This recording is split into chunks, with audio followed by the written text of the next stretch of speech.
உங்கள் வசந்தசேகர். இன்றைக்கி இந்த கன்னியாகுமரி மாவட்டத்தை பற்றி தான் பேச போகிறோம். அது 1957 தாங்க உருவாக்கியிருக்காங்க இந்த கன்னியாகுமரி மாவட்டம். இது வந்து 4 தாலுக்காக்களை கொண்டது இந்த மாவட்டம். இங்கே மிகப்பெரிய ஒரு சுற்றுலாத்தலங்க இது. இங்கே விவேகானந்தர் பாறை இருக்குது, விவேகானந்தர் நினைவு மண்டபம் இருக்குது, விவேகானந்தர் சேத்திரம்ட்டு ஒன்று இருக்குது.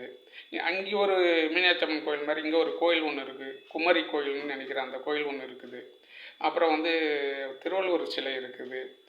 அப்புறம் காமராஜருடைய நினைவு மண்டபம் இருக்குது, காந்தியோட மணி மண்டபம் அங்கே ஒன்று இருக்குதுங்க. அவ்வளோ ஒரு சிறப்பு வாய்ந்தது. அப்புறம் வங்காள விரிகுடா, இந்திய பெருங்கடல், அரபிக்கடல் மூணும் இணைகிற ஒரு இடம் தான் அந்த கன்னியாகுமரி.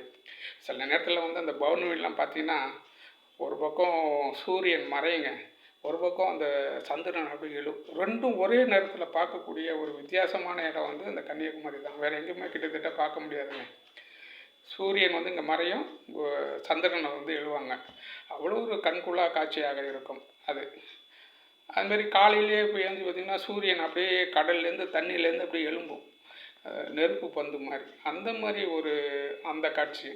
மறுபடியும் சூரியன் போய் கடலுக்குள்ளே முழுகிற மாதிரி அப்படியே இறங்கும்.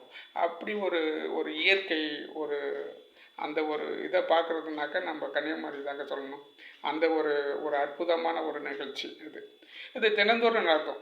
இந்த பௌர்ணமிக்கு மட்டும்தான் இந்த பக்கம் நிலா வரும், அந்த பக்கம் சூரியன் மறையும். அந்த ஒரு நாள் மட்டும்தான். மிச்சம் தினந்தோறும் இங்கே எழுவும், அங்கே மறையும். அந்த 2 வேளையிலும் அங்கே மக்கள் கூடுவாங்க. அந்தளவுக்கு ஒரு சுற்றுலாத்தலங்க. பெரிய ஒரு வரலாற்று சிறப்பு மிக்க ஒரு மாவட்டம். நன்றி, வணக்கம்.